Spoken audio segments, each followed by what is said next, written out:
Henry and Gordon were lonely when Thomas left the yard to run his branch line. They missed him very much. They had more work to do and had to fetch their own coaches. The big engines thought they were too important to fetch coaches. James grumbled too. "We get no rest, we get no rest," they all complained. But the coaches only laughed. "You're lazy and slack, you're lazy and slack," they answered.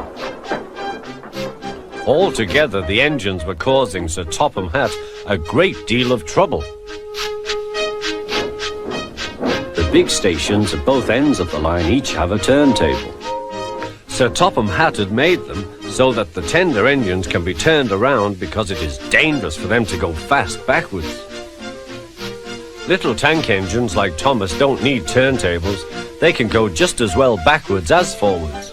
But to hear Gordon talk, you would have thought that Sir Topham Hatt had given him a tender just to show how important he was.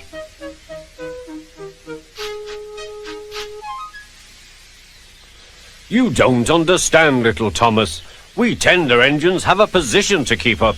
It doesn't matter where you go, but we are important. And for Sir Topham Hatt to make us do shunting, fetch coaches, and go on some of those dirty sidings, it's not the proper thing." Thomas chuckled and went off with Annie and Clarabel. "Disgraceful," Gordon hissed as he ran backwards to the turntable. The turntable was in a windy place close to the sea, and if he was not on it just right, he put it out of balance and made it difficult to turn. Today, Gordon was in a bad temper, and the wind was blowing fiercely. His driver tried to make him stop in the right place, but Gordon wasn't trying. The fireman tried to turn the handle, but Gordon's weight and the strong wind prevented him. "It's no good," they said at last. "Your big tender upsets the balance. If you were a little tank engine, you'd be all right. Now you'll have to pull the next train backwards." "Look," called some boys, "there's a new tank engine." "Oh, it's only Gordon back to front." "Hello," called Thomas, "playing tank engines? Sensible engine. Take my advice, scrap your tender and have a nice bunker." Gordon said nothing. Even James laughed when he saw him. "Take care," hissed Gordon, "you might stick too." "No fear," chuckled James, "I'm not so fat as you." "I mustn't stick," thought James.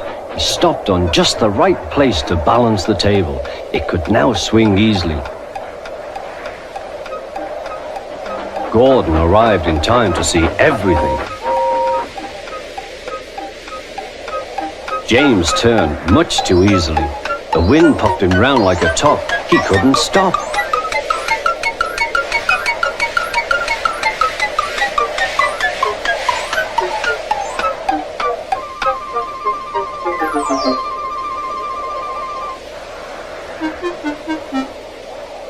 "Well, well," said Gordon, "are you playing roundabouts?" Poor James, feeling quite giddy, rolled off to the shed without a word.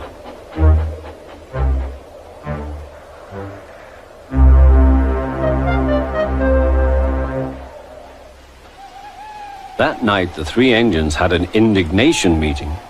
"It's shameful to treat tender engines like this. Gordon has to go backwards and people think he's a tank engine. James spins round like a top and everyone laughs at us. And to add to that, Sir Topham Hatt makes us all shunt in dirty sidings. Blah!" "Listen," said Gordon. He whispered something to the others. "We'll do it tomorrow. Sir Topham Hatt will look silly." The engines had decided to go on strike.